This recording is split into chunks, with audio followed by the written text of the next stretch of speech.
नाज़रीन आदाब। मौर्रिखा 13 अप्रैल 2024 मुताबिक 3 शव्वाल मुकर्रम 1445 हिजरी के अवधनामा वाइस एडिशन में आपका खैर मकदम है। पेश खिदमत है अवधनामा में शाये खास खबरों की तलखीस। अमेरिका ने गुज़श्ता रोज़ कहा है कि उसने इसराइल में अपने मुलाजिमीन और उनके अफराद खाना को तल अवीव, यरूशलेम और बेरूत सब के इलाकों से बाहर ज़ाती सफ़र पर पाबंदी लगा दी है, क्योंकि ईरान ने इसराइल के खिलाफ जवाबी कार्रवाई की धमकियाँ दी हैं। वाज़ेह है कि रिपोर्ट के मुताबिक ईरान ने 1 अप्रैल को दमिश्क में अपने सिफारत खाने के अहाते पर इसराइल के फ़ज़ाई हमले का बदला लेने के अज़्म का इजहार किया है, जिससे खित्ते में कशीदगी बढ़ गई है। अमरीकी सिफारत खाने ने अपनी वेबसाइट पर एक सिक्योरिटी अलर्ट जारी किया है, जिसमें कहा गया है कि एहतियात की शिद्दत के बायस अमरीकी हुकूमत के मुलाजिमीन और उनके अफराद खाना के तल अवीव, यरूशलेम और बेरूत सब के इलाकों से बाहर ज़ाती सफ़र पर ताहुक्म सानी पाबंदी रहेगी।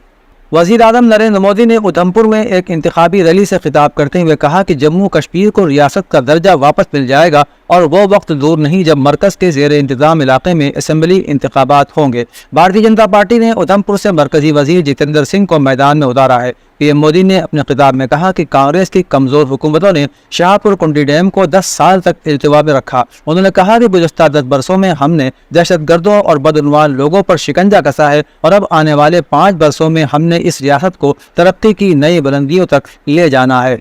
तमिलनाडु के तिरुनेलवेली में रैली के दौरान राहुल गांधी ने मरकजी हुकूमत को निशाना बनाया और कहा कि आज मरकजी हुकूमत ईडी, सीबीआई और आईटी को सियासी हथियार के तौर पर इस्तेमाल कर रही है। इंतखाबात से 2 माह पहले कांग्रेस के बैंक अकाउंट मुंजमद कर दिए गए। दिल्ली के वज़ीर आला अरविंद केजरीवाल को गिरफ्तार कर लिया गया है। अपोजिशन लीडरों को धमकियां दी जा रही हैं। राहुल गांधी ने जुमे को मरकजी हुकूमत में 30 लाख खाली सरकारी असामियां पुर करने और नौजवानों को तरबियत फराहम करने के लिए कानून बनाने का यकीन दिलाया। उन्होंने कहा कि हुकूमत में 30 लाख असामियां खाली हैं और ये नौकरियां नौजवानों को फराहम की जाएंगी। मुख्तार अंसारी की जेल में मौत के बाद अब उनके बेटे अब्बास अंसारी ने भी कहा है कि कासगंज में उनकी जान को खतरा है। अब्बास अंसारी ने गाजीपुर सीजीएम को एक दरखास्त दी है, जिसमें सिक्योरिटी बढ़ाने की दरखास्त की गई है, जिसके बाद सीजीएम ने जेल इंतजामिया को सीसीटीवी कैमरों की निगरानी में अब्बास अंसारी को खाना फराहम करने और दीगर काम करने की हिदायत जारी की है। गौरतलब है कि सुप्रीम कोर्ट के हुक्म के बाद अब्बास अंसारी अपने वालिद की कब्र पर फातिहा पढ़ने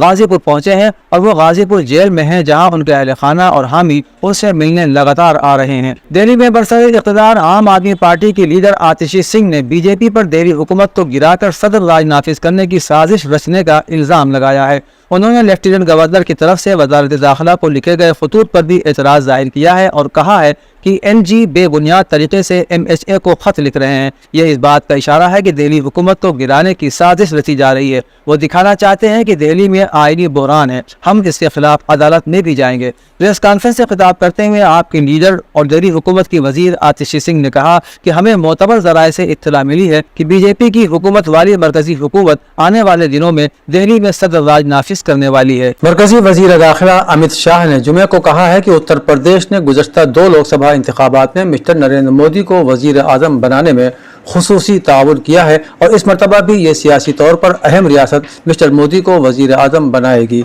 मुरादाबाद के बुद्धि विहार मैदान में भारतीय जनता पार्टी के उम्मीदवार सर्वेश सिंह और संभल के परमेश्वर लाल सैनी की हिमायत में जलसयाम से खिताब करते हुए मिस्टर शाह ने कहा कि उत्तर प्रदेश की 80 में से 80 सीटें बीजेपी के पास जाएंगी। मिस्टर शाह ने कहा कि पहले की हुकूमतों में लॉ एंड ऑर्डर कमजोर था, वहीं योगी के दौर में माफिया और गुंडे नकल मकानी कर रहे हैं। भारतीय जनता पार्टी के फायर ब्रांड लीडर और उत्तर प्रदेश के वजीर आला योगी आदित्यनाथ हफ्ते को हल्द्वानी में गरजेंगे, जबकि कांग्रेस पार्टी की लीडर और स्टार कैंपेनर प्रियंका गांधी रामनगर में तशहीर करेंगी।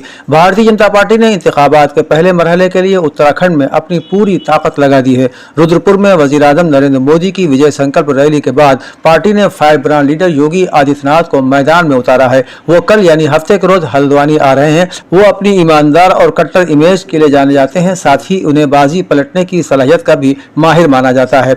दूसरी तरफ कांग्रेस की जनरल सेक्रेटरी प्रियंका गांधी भी कल नैनीताल जिले के रामनगर में अपनी तशहीर शुरू करेंगी। उत्तराखंड में कांग्रेस की ये पहली रैली है। پھولپور پارلیمانی حلقہ جو پنڈت جواہر لال نہرو کی جائے پیدائش ہے، اس نے آہستہ آہستہ نہرو خاندان سے خود کو دور کرنا شروع کر دیا ہے۔ پھولپور کے سیاسی آنگن میں سیاست کا ہر رنگ کھل چکا ہے۔ آزاد ہندوستان کی پارلیمانی سیاست میں جواہر لال نہرو نے پھولپور کو انتخابی حلقہ بنایا۔ تب یہ سیٹ الہ آباد ایسٹ یا جونپور ویسٹ کے نام سے جانی جاتی تھی، جہاں پنڈت نہرو نے سیٹ جیت کر ہیٹرک بنائی۔ وہیں رام پوجن پٹیل نے بھی 1984 میں کانگریس کے ٹکٹ پر ایک بار اور 1989 اور 1991 میں جنتا دل کے ٹکٹ پر 2 بار جیت کر ہیٹرک بنائی۔ لکھنؤ یونیورسٹی میں شعبہ فارسی کے سابق صدر اور فخر الدین علی احمد میموریل کمیٹی کے سابق چیئرمین پروفیسر عارف ایوبی کا آج صبح تقریباً 4 بجے حرکت قلب بند ہو جانے کے سبب لکھنؤ میں انتقال ہو گیا۔ ان کا آبائی وطن سندیلہ تھا، لیکن ان کی تعلیم و تربیت کے انتہائی مرحلے لکھنؤ یونیورسٹی میں طے ہوئے۔ انہوں نے فارسی ادبیات میں ہی پی ایچ ڈی کی اور لکھنؤ یونیورسٹی کے شعبہ فارسی ہی میں وہ استاد مقرر ہوئے اور پھر شعبے کے صدر بھی ہوئے۔ فارسی زبان و ادب کی فروغ کی راہ میں کی گئی ان کی مساعی کو ہمیشہ یاد رکھا جائے گا۔ وہ ایک افسانہ نگار بھی تھے اور جز وقتی شاعر بھی۔ انہوں نے اتر پردیش کے سابق گورنر شری رام نائک کی کتاب چریوتی چریوتی کا عربی اور فارسی زبانوں میں ترجمہ کر اپنی زباندانی کا لوہا منوایا۔ پروفیسر ایوبی کے جسد خاکی کو ان کے آبائی وطن سندیلہ لے جایا گیا، جہاں بعد نماز جمعہ ان کے اعزاء و احباب نے انہیں نم آنکھوں سے سپرد خاک کر دیا۔ اودھنامہ کے جہاں نما صفحے کے مطابق عید الفطر کے موقع پر بھی غزہ میں اسرائیلی بمباری نہ رک سکی۔ گزشتہ 24 گھنٹوں کے دوران مزید 63 فلسطینی شہید ہو گئے۔ الجزیرہ کی رپورٹ کے مطابق گزشتہ 24 گھنٹوں کے دوران اسرائیل نے نصرت کیمپ اور رفح میں شدید بمباری کی، جبکہ غزہ کی ایک مارکیٹ میں بھی بمباری کے باعث 6 افراد شہید اور متعدد زخمی ہو گئے۔ واضح رہے کہ 7 اکتوبر سے غزہ پر اسرائیلی حملوں میں کم از کم 33,545 فلسطینی شہید اور 76,094 زخمی ہو چکے ہیں۔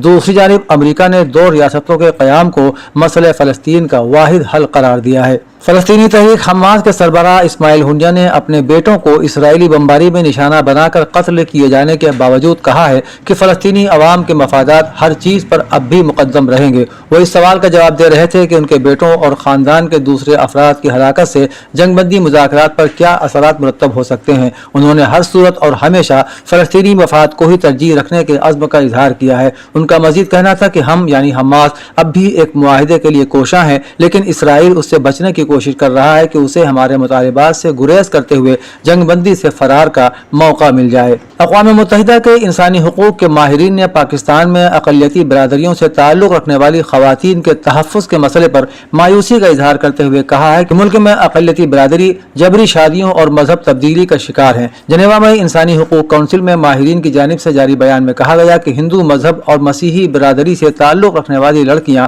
خاص طور پر جبری مذہب تبدیلی، اغوا، اسمگلنگ اور جبری شادی اور جنسی تشدد کا شکار ہیں۔ اقوام متحدہ نے کہا ہے کہ مذہبی اقلیتی برادریوں سے تعلق رکھنے والی نوجوان خواتین اور لڑکیوں کے خلاف جرائم اور انسانی حقوق کی خلاف ورزی کو مزید برداشت نہیں کیا جا سکتا۔ وائٹ ہاؤس نے کہا ہے کہ واشنگٹن نہیں چاہتا کہ مشرق وسطیٰ میں تنازع پھیلے، اور امریکہ نے ایران کو بتایا تھا کہ وہ دمشق میں ایک اعلیٰ ایرانی فوجی کمانڈر کے خلاف فضائی حملے میں ملوث نہیں ہے۔ وائٹ ہاؤس نے مزید کہا کہ اس نے ایران کو خبردار کیا ہے کہ وہ اس حملے کو خطے میں مزید کشیدگی کے بہانے کے طور پر استعمال نہ کرے۔ مشتبہ اسرائیلی جنگی طیاروں نے پیر کے روز دمشق میں ایران کے سفارت خانے پر بمباری کی تھی، جس کے لیے ایران نے بدلہ لینے کے عزم کا اظہار کیا ہے۔ اس حملے میں ایک اعلیٰ ایرانی جنرل اور 6 دیگر ایرانی فوجی افسران مارے گئے تھے، جس سے غزہ کی جنگ سے پہلے ہی سے تناؤ کا شکار خطے میں کشیدگی مزید بڑھ گئی ہے۔ یورپی یونین کے 27 رکن ممالک گزشتہ 8 برسوں سے سیاسی پناہ کے قوانین کے بارے میں مذاکرات جاری رکھے ہوئے تھے۔ آخرکار یورپی پارلیمان نے یورپی یونین میں سیاسی پناہ کے طریقہ کار میں بنیادی اصلاحات کا فیصلہ کر لیا۔ ہجرت کا معاہدہ کہلانے والا یہ مسودہ 8 قوانین پر مشتمل ہے۔ بنیادی طور پر یورپی یونین میں غیر قانونی طریقے سے داخل ہونے والوں کی تعداد کو کم کرنا، سیاسی پناہ کے عمل کو تیز کرنا اور سیاسی پناہ کے متلاشیوں کو بیرونی سرحدوں پر منتقل کرنا وغیرہ اس میں شامل ہیں۔ گزشتہ برس پناہ کی درخواستوں کی تعداد 1.14 ملین تھی۔ اس تعداد میں گزشتہ 4 برسوں میں مسلسل اضافہ ہوا ہے۔ اس کے علاوہ 2022 سے یوکرین کے تقریباً 40 لاکھ پناہ گزینوں کو بھی یورپی یونین میں جگہ دی گئی ہے۔ اودھنامہ میں شائع مضامین کو مکمل طور پر پڑھنے کے لیے اودھنامہ کی ویب سائٹ www.avodhnama.com پر وزٹ کریں اور ای پیپر پر کلک کریں۔